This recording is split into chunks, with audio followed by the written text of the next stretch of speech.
am trapped in the same day, forced to relive it over and over, watching the gentle, refined crown prince hand me over to the enemy camp to seize military power. On the 10,000th loop, I stop struggling. I smile instead and say to him, "Let me teach you how to use me more thoroughly." A flicker of surprise crosses his eyes, quickly swallowed by deeper calculation. I guide him step by step, showing him how to squeeze every last ounce of value from me, until he holds absolute power over the court. At the very moment he reaches the peak, when ambition finally crowns him victorious, I walk up to him and snap my fingers. Time instantly rewinds to the starting point of the 10,000th loop. His memories remain intact. He stares at me in terror. I smile. The game has only just begun, my lord. From then on, every time he betrays me, he is dragged straight back to the beginning, condemned to endless psychological torment. He tries to love me, he begs me, he tries to kill me. All in vain. In the end, he completely loses his mind, collapsing at my feet, weeping tears of blood as he pleads, "What will it take to satisfy you?" I look down at him and answer calmly, "I want you to experience, with full awareness, the 10,000 times of despair I felt when you betrayed me. This is true inescapable hell." Welcome to a journey of love and destiny under the moonlight. I'm the voice behind Moonlit Love Stories. Now let us step into the story. The 10,000th time. Once again, Xie holds my hand and leads me toward the enemy camp. His palm is warm and gentle, just like the man himself. "Huaijin, for the greater cause, you'll have to endure this for now." His voice is refined and calm, carrying the apology and tenderness I once loved most. "When I succeed, I will offer you the realm itself and welcome you as Empress, Mother of the Nation." How familiar these words are, not a single syllable different. I once let my heart race for them. Once walked willingly to my death for them. Once was pushed into the abyss by his own hands, 10,000 times over. This is the 10,001st time I am repeating this day. I know what comes next. In the very next moment, he will hand me over to the enemy commander. I know what awaits me. Endless humiliation and torment. In the end, I will die in a freezing prison cell, listening to the horns of victory as he seizes military power and returns in triumph. And then, everything will begin again. The warmth of his fingers, the sincerity in his eyes, all of it now turns into the sharpest needles, piercing a heart long since numb. Hatred surges within me, yet my mind is eerily calm. This time, unlike the previous 10,000, I do not struggle, I do not beg, I do not accuse. Just before he hands me over, I suddenly tighten my grip and hold his hand instead. He pauses, startled. I lift my eyes and give him a smile utterly unlike any before. It is faint and restrained, touched with a chill, playful edge. "Xie." I speak softly. Using me like this yields far too little. For the first time, cracks appear in his gentle mask. Meeting his suspicious gaze, I continue. I know where the real flaw lies in the enemy's defensive maps. I know the unspoken illness their commander keeps hidden. I even know how you can obtain the military authority you've dreamed of, without lifting a finger. I'll teach you how to use me, to the fullest. The surprise in his eyes is instantly drowned by deeper calculation and keen interest, as if he were reassessing a chess piece that had suddenly become fascinating. He falls silent for a moment, then slowly withdraws his hand. He does not hand me over. Instead, he turns back toward camp, still holding me. Inside the tent, candlelight flickers. He leans close to my ear. His voice remains gentle, but now it carries a venomous chill. "Huaijin, what you've said had better be true. Otherwise, you know the consequences." I return his gaze with an even brighter smile. "Of course, my lord." The game board is reset. I become his most trusted strategist. I tell him which garrison commanders can be bought with gold. I tell him which supply route looks secure, yet will collapse at a single strike. I teach him how one forged letter can drive a wedge between the enemy general and his deputy. Every move is precise, as if foretold by a god. All of this knowledge was paid for with 10,000 deaths. Xie army advances like an unstoppable tide, and the way he looks at me begins to change. From calculated use and scrutiny, to surprise then admiration, until at last, It carries a trace of dependence and burning intensity he himself does not notice. He is fattening me up. And yet, am I not doing the same to him? I observe his transformation with icy calm, without the slightest ripple in my heart. I know exactly when he will waver, when suspicion will stir. Whenever his guard rises, I reveal just enough vulnerability and reliance, dispelling all his doubts with carefully chosen sincerity. He begins to treat me better and better, inviting me to drink beneath the moon, placing a jeweled hairpin in my hair with his own hands. The tenderness in his eyes nearly deceives even himself. Huaijin, once everything is settled, I will grant you the position of empress. I will never betray you in this lifetime. He clasps my hands, affection pouring from his gaze. And I play along, acting deeply in love, acting as though I am falling once more. All the while, my heart remains cold as iron, calmly watching as he draws closer and closer to the summit of power. At times, even he grows uncertain. Perhaps even he cannot tell anymore whether this is still mere exploitation or something else entirely. But that flicker of doubt is always swallowed by the fiercer ambition burning in his eyes, which makes it all the more ridiculous. At last, he brings down his greatest political enemy. Military power is firmly in his grasp. The emperor is aged. He is now the unspoken heir. That day, standing at the pinnacle of authority, he wraps his arms tightly around me from behind, his voice trembling with exhilaration. Huaijin, we did it. I rest quietly in his embrace, letting him savor the ecstasy of reaching the top. At the corner of my lips, however, a cold, unnoticed smile slowly curves. At the victory banquet, the palace blazes with light. Xie Yun sits high upon the main throne, receiving the prostrations of all civil and military officials, triumph written plainly across his face. When he looks at me, his gaze is filled with fierce possession, and the wild ecstasy of I have finally obtained everything. After several rounds of wine, he even announces before the entire court that he will immediately elevate me to empress. Amid the chorus of congratulations, my heart remains perfectly still. At that very moment, an Imperial Guard commander rushes into the hall and drops to his knees. Your Highness, we have found Lin Wanner, daughter of the disgraced Lin family, outside the city. Lin Wanner. That name is like a needle, lightly puncturing Xie Yun's mask of triumph. She was the white moonlight of his youth. The woman he once said was the only one he wished to protect in this lifetime. I see his hand gripping the wine cup freeze midair. The wild joy in his eyes is instantly replaced by shock, and then by an even greater rapture at what he thought was lost forever. He forgets my existence entirely. Rising abruptly, he strides down from the throne. Is this true? Where is she now? That night he never looks at me again. From that day on, the future empress everyone had assumed, become the greatest joke in the palace. He brings Lin Wanner into the Eastern Palace, tending to her with meticulous care, compensating her for every hardship she has endured. And I am completely forgotten. One night, deep into the dark hours, I accidentally overhear their conversation. His voice is gentle as he reassures her. Wanner, don't worry. Su Huaijin is nothing more than a stepping stone for my ambition.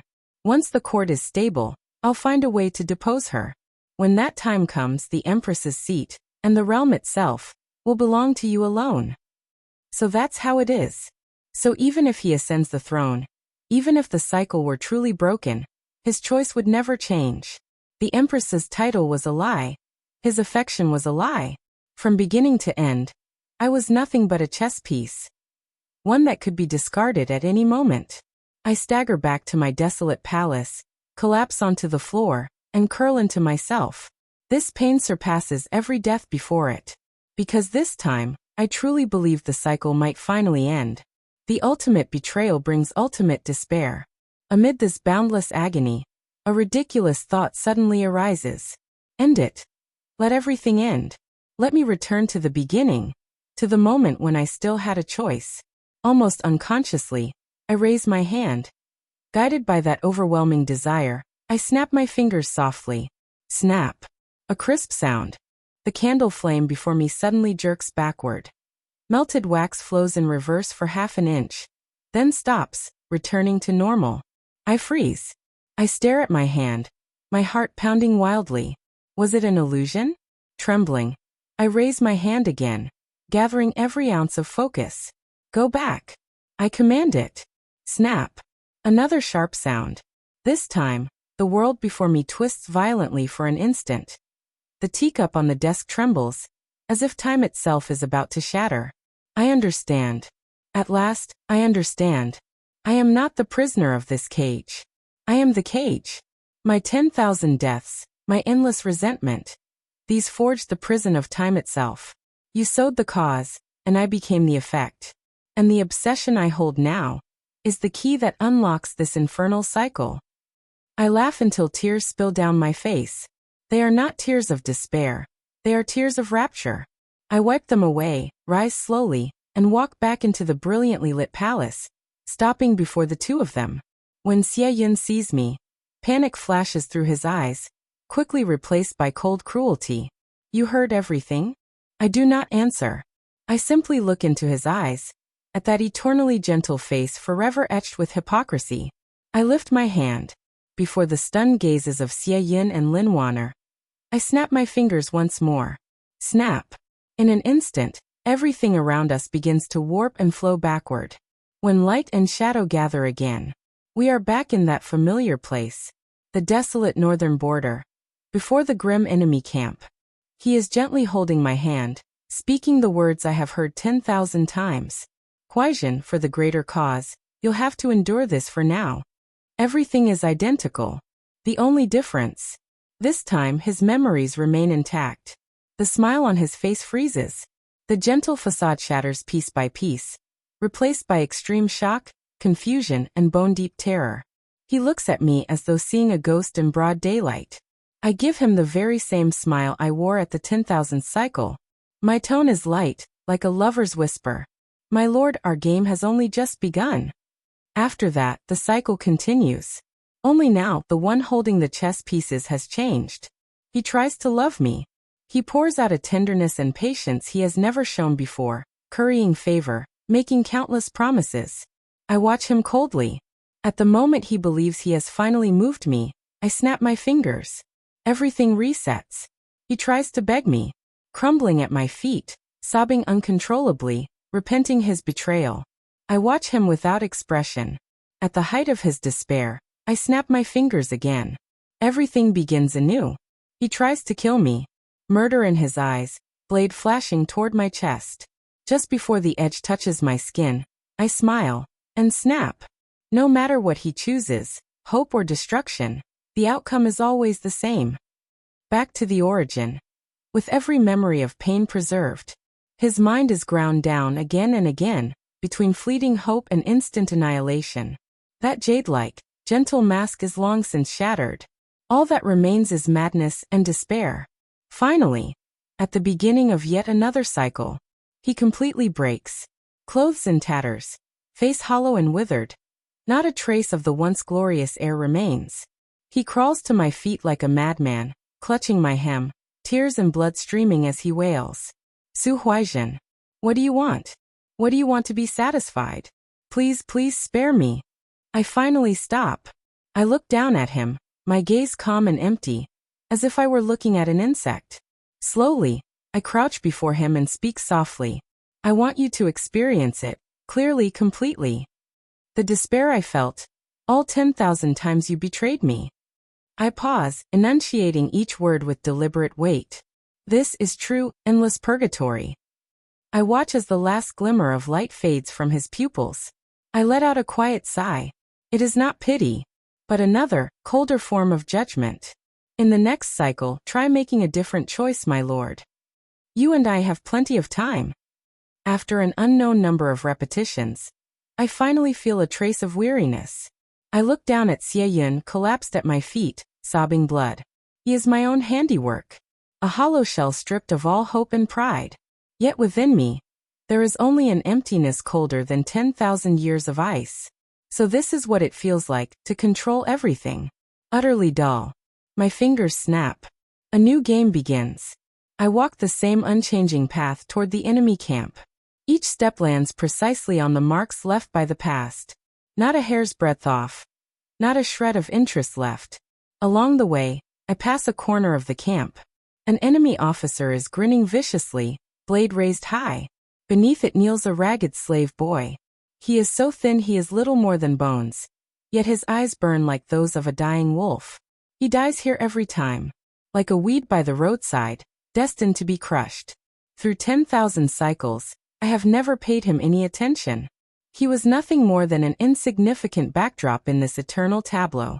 This time, perhaps the emptiness has grown too corrosive, or perhaps I am simply bored with a script that never changes. I stroll past. My fingers flick lightly. A small stone cuts through the air. Clang. The blade meant for the boy falls to the ground. The officer yelps, clutching his wrist, cursing as he looks around.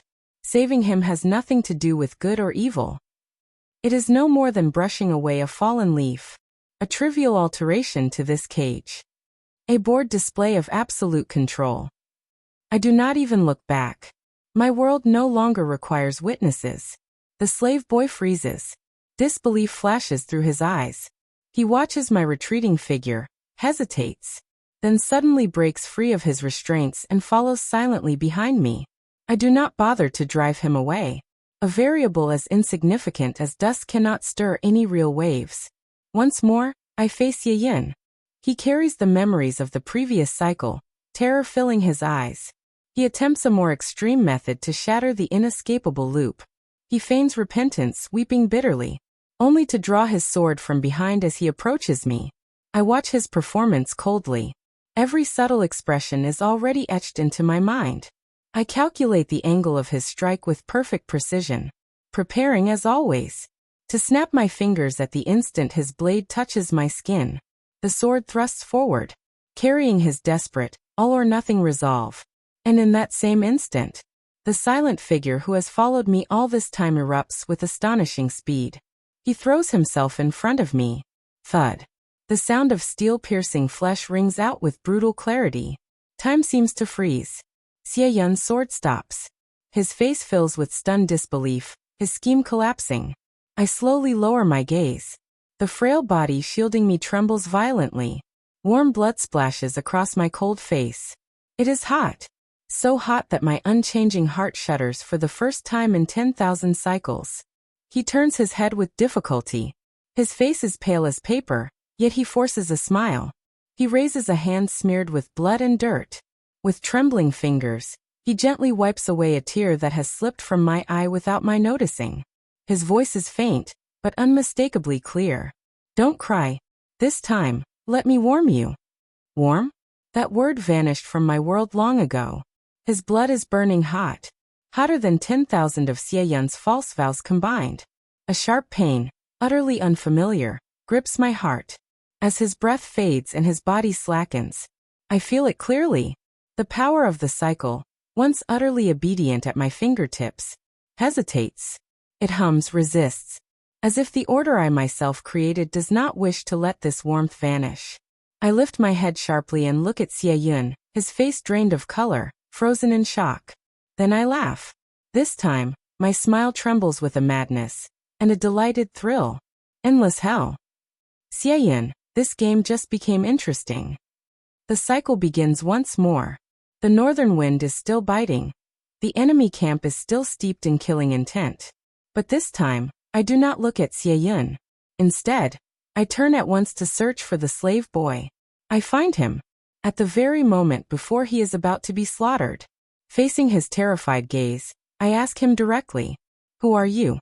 He is at a loss, managing only to tell me his name. Iggy. Jean as in ashes. A name as humble as dust. Yet it brands a spark into my heart.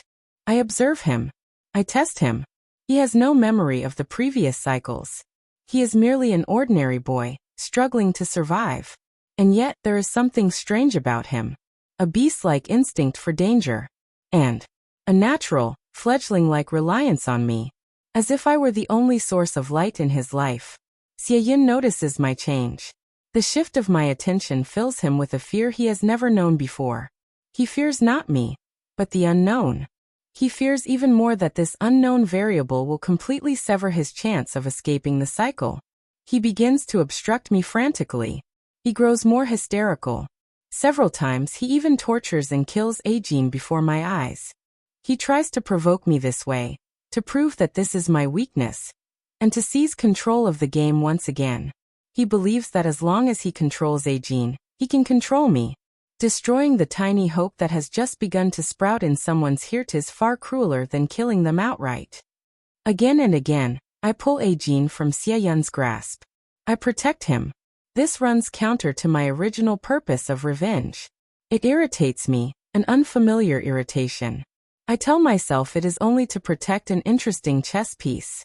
Yet whenever I meet Aegean's eyes, those eyes filled with absolute trust and reliance, the frozen sea of my mind begins to crack faster and faster. During a fierce clash with Xie Yun, Aegean throws himself forward to shield me. His arm is slashed. Warm blood drips onto the back of my cold hand. That searing heat feels as though it comes not from blood, but from his utterly sincere heart. In that instant, my mind, frozen for 10,000 years, is struck violently. This is not some divine power. It is a tremor born deep within the soul. Why? Why does this reckless protection feel so strangely familiar? This familiarity does not come from memory. It comes from my own heart. As if within my endless hatred, there had always been a buried longing for warmth. His existence illuminates the deepest contradiction inside me. I am shaken. Is this cycle, this hell, not supposed to be airtight? Where will this variable I created with my own hands lead my world? Xie Yun senses it as well. His gaze turns greedy mad. He seems to believe that Aegean is the key tool to breaking the cycle. So he changes his strategy. He no longer tries to kill Aegean. Instead, he attempts to capture him, to control him. He wants to turn this single source of warmth into another bargaining chip in his schemes. I am forced to choose. Do I continue the old game of revenge? Or do I protect this unexpected variable and explore an unknown possibility? The heat of that tear still seems to linger on my cheek. And in the instant of my hesitation, Xie Yun moves. There is no killing intent in his eyes now, only a crazed certainty of victory. Like a starving wolf pouncing on prey, his fingers claw forward, not to tear, but to imprison, grabbing straight for Aegean's shoulder. That hand, to me, is more vicious than any poison-coated blade. And then I look at Aegean, at his eyes, gazing at me with absolute trust. The fortress of ice that has sealed my heart for 10,000 years collapses with a thunderous crack. I pull Aegean behind me, decisive, unyielding. Xie Yun, I'm tired of your game. From now on, the rules are set by me, and by him. I no longer see Aegean as a chess piece. I keep him by my side. I tell him part of the truth, omitting 10,000 cycles of hatred, speaking only of the endless loop. I tell him we are trapped in the same day. Though shocked, Aegean chooses to believe me without hesitation.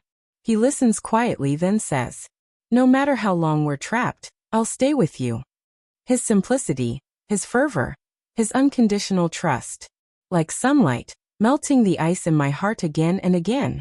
For the first time in 10,000 years, I taste what it means to be protected. For the first time, I feel warmth. Without realizing it, my obsession with revenge begins to fade. A new, unfamiliar emotion quietly takes root. Together, we explore the mystery of the cycle. Or rather, with Aegean beside me, I begin to examine my own heart. Through his unreserved trust, and my relentless questioning of my own obsession, we gradually piece together the truth. The cycle, this hell, is not an external force. It is the manifestation of my hatred and fixation. My own heart built this prison, trapping myself, and trapping Xie Yun. And Aegean is the only variable in my 10,000-fold repetition, the cause I planted by accident, and the result it bore. During those days of searching for answers, we rely on each other. Aegean clumsily makes fires to keep me warm. On freezing nights, he drapes the only coat thick enough over my shoulders. He brings me the sweetest wild fruit from the forest. And at every moment of danger, he steps in front of me without hesitation. My frozen heart is warmed, little by little. And I begin to fear losing this hard-won warmth.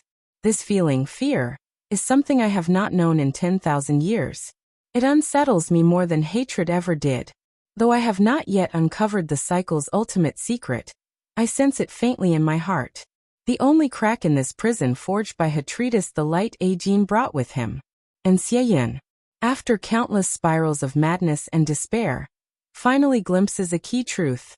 He cannot see cause and effect, but he sees my one and only weakness now.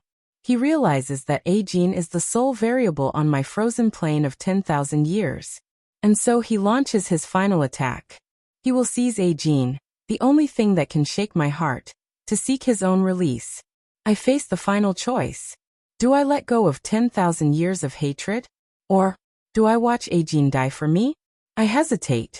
Hatred forged over millennia cannot be abandoned so easily. Aegean sees through my struggle. He smiles at me. That smile, clean and warm, just as it was in the beginning. He hugs me gently and whispers in my ear, Huaixin, warming you is my chosen trial and my salvation. Then, without hesitation, he turns and walks straight into Xie attack, straight toward the center of the vortex of reincarnation. My pupils shrink. I scream hoarsely. No. A blinding white light erupts from Aegean's body, swallowing everything. Xie mad laughter, my cry. All are drowned within it. The light slowly fades. In my arms, Aegean's body begins to turn transparent, like a wisp of smoke about to disperse. With his final strength, he lifts a trembling finger and lightly touches my heart, leaving behind an eternal warmth. He looks at me gently. His voice is distant, yet unwavering. As long as the cycle endures, my soul will not fade. Next time, I'll be the one to find you. I'll warm you life after life. Immense sorrow and boundless warmth flood my heart at once. 10,000 years of hatred suddenly feel hollow and absurd. At last I understand. True release is not destruction. It is love and letting go. Holding him, I let the tears fall. This tear is no longer despair. It is cleansing and rebirth. Aegean dissolves into points of light. The power of the cycle surges violently, but it is no longer a cold repetition. It is like frozen spring waters thawing, reshaping themselves anew. Xie power is stripped away completely. In an instant he becomes aged and mad, abandoned in the ruins of the cycle, condemned to eternal solitude. This is the cruelest punishment of all. I do not look at him again. At my heart beats the warmth Aegean left behind. It is my new compass. And my way home. Time and space begin to shift. I open my eyes. I find myself in an unfamiliar, yet tranquil riverside town in the south. Whitewashed walls and dark-tiled roofs. Stone bridges arching over flowing water. The air is heavy with moisture, carrying a faint, sweet scent of flowers. This is no longer that battlefield steeped in schemes and bloodshed.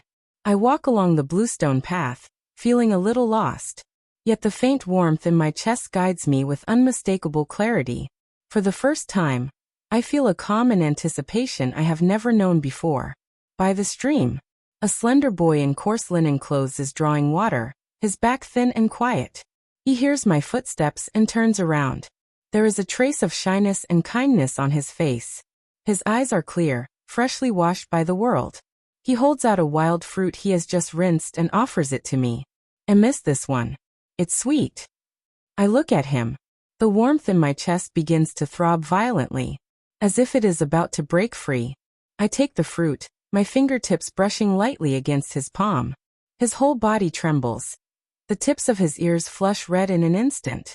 His gaze is innocent, yet stirred by an inexplicable flutter. I look at him, tears shimmering in my eyes. And yet I smile, the most genuine, most liberated smile I have worn in 10,000 years. I speak softly. Yes, it's sweet. Aegean, in this life, I've finally found you. At the moment our fingers touch, the brand on my chest burns fiercely, almost enough to scorch me. It is the mark he left behind with his life, my only lighthouse in this vast human world. I force myself to suppress the surge of emotion, doing my best to remain calm as I talk with him. His name is Aegean, an orphan from the town. He survives by taking on odd jobs for others. Toward me, a stranger, he shows a shy curiosity. It's him. I'm certain. It's him. The joy of finding him, the resonance deep within my soul. nearly brings me to tears. 10,000 years of waiting finally have an answer. But soon I sense something is wrong. I tentatively mention words like reincarnation and warmth. In his eyes, there is only pure confusion, even a hint of fear, as if I am some eccentric madwoman. Unable to help myself, I grab his hand and ask urgently, "Do you really not remember me? You promised. You said you would warm me for all my lifetimes." He jerks his hand back in fright, retreating several steps like a startled deer. He looks at me warily. "Miss, you must have the wrong person." In that instant, it is as if an immense glacier pours down over my head, colder than Xie Yun's 10,000 betrayals. He forgot. He remembers nothing at all. That blazing oath of the soul. Am I the only one left to bear it? A crushing sense of loss and panic seizes me. This despair cuts deeper than endless reincarnation. I refuse to give up. I stay in the town. I find all kinds of excuses to get close to him. Helping him with work. Bringing him food. He is grateful to me, yet always keeps a polite, distant space. The more anxious I become, the more he retreats. And yet that instinct rooted deep within his soul still remains. When I slip on the stone steps, he instinctively rushes to steady me. But then just as quickly he lets go, confusion crossing his face. I realize that forceful demands and questions will only scare him away. The patience I learned through 10,000 cycles of reincarnation comes into use again. Only this time, it is laced with heart-devouring anxiety and sorrow. I change my approach. I stop talking about the past. I simply stay by his side, quietly treating him well, watching him split firewood, watching him carry water, listening to him talk about the town's little happenings. Gradually he relaxes. Occasionally he shows me an unguarded, pure smile. Each time he smiles, the brand on my chest grows a little warmer.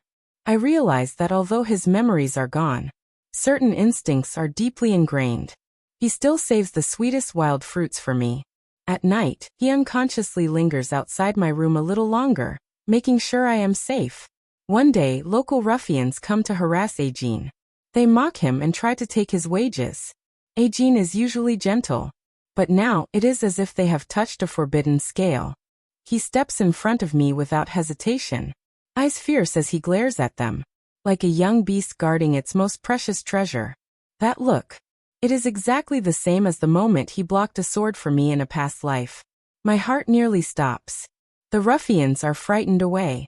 Eugene exhales in relief and turns back to me, worry on his face. "Are you all right?" The concern in his eyes is so achingly familiar. I look at him, and suddenly tears stream down my face. He panics at once. Instinctively, he lifts his hand to wipe my tears. But his fingers stop abruptly just before touching my cheek. His entire body freezes, his expression twisting into deep confusion and pain. I feel like I once. Eugene clutches his head and crouches down in agony. He murmurs to himself. Why? Why does it feel like I've seen you before? Why does it feel like I'm supposed to protect you? Fragmented words, without order. Yet each one pierces my heart like a needle. My mind shakes violently. I dare not push him further. I can only hold him gently, repeating over and over. "It's all right, Eugene. It's all right. If you can't remember, then don't force it." My embrace and reassurance seem to work. He slowly calms down. When he looks up again, his gaze toward me carries an indescribable closeness and complexity. Yet the fog over his memories remains thick. After that incident, Eugene grows much closer to me. He no longer avoids me deliberately. We go to the market together. He awkwardly picks out the cheapest wooden hairpin for me. We walk together by the stream. At sunset, he weaves flower crowns for me. His fingers are clumsy, yet utterly earnest. In moments of quiet peace, he often gazes at me, lost in thought. He says, "Miss, you seem like someone I knew a very long time ago." Each unconscious closeness, each casual word, is like a small hammer gently tapping at the wall of memory. I savor this stolen warmth, while constantly enduring the fear that he may never remember. Sweetness and torment coexist. Then sudden news spreads through the town. Bandits in the nearby mountains have grown increasingly rampant, and may come to raid. The town chief organizes the young men to prepare a defense. Eugene signs up without hesitation. I am terribly worried and try to stop him, but he looks at me with unwavering resolve. To protect everyone. To protect you. That gaze once again overlaps with his gaze from a past life. I realize this may be an opportunity. Extreme danger might push him into full awakening. Yet I am terrified that he might be hurt. This contradiction torments me. The bandits do come. Flames soar into the sky. Shouts and clashes erupt everywhere. In the chaos, a vicious bandit leader spots me. He grins cruelly and charges at me with his blade. Eugene is fighting elsewhere. When he sees this, his eyes split with fury. He roars my name and rushes toward me without a second thought. Slamming his body into the bandit leader. Blades flash. Life hangs by a thread. This all too familiar scene of him throwing himself in front of danger for me violently jolts my nerves and stirs his sealed soul as well. The bandit leader's blade slashes across Eugene's arm. Blood spills instantly. Those drops fall to the ground, as if they also fall upon a critical note of time itself. Eugene's body stiffens. His eyes turn empty yet blazing. It is as if countless images explode within his mind. He clutches his head and lets out a long howl, agonized yet freed. Eugene stands there. The aura around him undergoes a drastic change. The boyish shyness and confusion vanish completely. In their place, depth forged through 10,000 years, and an emotion burning beyond measure. He slowly lifts his head. His gaze cuts through the chaotic battlefield and locks onto me with precision. In his eyes surge endless longing, pain, ecstasy, and the precious relief of reunion. He remembers. All the cycles. All the promises. All the sacrifices and waiting. At this moment, they finally have a home. The bandit leader lunges at him again. Eugene doesn't even turn around. With a swift motion he snatches the blade, then sends the man flying several meters with a single kick. Clean, decisive movements. Carrying a ferocity and dominance he never possessed in a past life. He dispatches the immediate threat and walks toward me, step by step. Wherever he passes, no bandit dares approach him. He is no longer the boy who needed my protection. He is the one who can stand beside me, even protect me, my true soul companion. He stops in front of me, ignoring everything around us. He trembles as he reaches out, gently cupping my cheek, as if touching a priceless treasure reclaimed from loss. His voice is hoarse and choked, yet it carries a power that shakes the soul. Huaijin. I'm back. This time. I'm not late, am I? All the waiting, the suffering, the uncertainty. At this moment, they've all been repaid. Overwhelming happiness and aching sorrow drown me at once. I break into tears, nodding hard as I throw myself into his arms. No, Eugene, you weren't late. He holds me tightly. By my ear, he repeats that soul-bound vow in a low voice. Reincarnation may never end, but my soul will never fade. I will warm you, for all your lifetimes. The flames of battle slowly die down. Sunlight pierces the darkness before dawn. We hold each other in the morning glow. Our shadows stretch long, as if merging into one. Countless obsessions, endless suffering. All of it converges into the completeness of souls reunited in this moment. The brand on my chest burns fiercely, resonating in perfect rhythm with his heartbeat. I know it now. This is no longer a curse. It is the covenant that binds us across all lifetimes. After the bandit crisis passes, the town returns to its former peace. Eugene and I settle down here. We buy a house with a small courtyard. Life is simple, yet filled with happiness. He remembers everything. He remembers all my preferences. When I cook, he wraps his arms around me from behind, resting his chin in the hollow of my shoulder as he watches me chop vegetables. When I watch the sunset, he silently takes my hand, saying nothing, yet saying everything. He always notices my comfort and discomfort first, warming my slightly cold fingers with his own. Every morning when I wake, I meet his focused, tender gaze. Ordinary life, made precious by reunion and soul-deep understanding, becomes sweet down to the marrow. One day I ask him, "After all this, do you regret it?" He shakes his head, his eyes clear and firm. That was the only path that could lead me to you. Even if I had to live it 10,000 times again, I would still choose to block that sword. For the moment I could recognize you again. He pauses, then smiles. Besides, now I can warm you better, every lifetime. I smile and lean gently against his shoulder. Yes, the debts are repaid. Cause and effect have come full circle. What remains is all borrowed sweetness. We no longer cling to the past, nor do we fear the future, because we know, no matter how many times reincarnation turns, the mark of the soul will always guide us back to each other. True release lies in peace with the present, and cherishing the one before us. In the courtyard, we plant the fruit tree he loves most. At sunset, by the stream, he still picks the sweetest wild fruits for me. I smile and accept them. Hand in hand, fingers interlaced, we walk home together. In the distance, cooking smoke curls upward. Before us, time stretches on. Thank you for listening Beneath the Moonlight.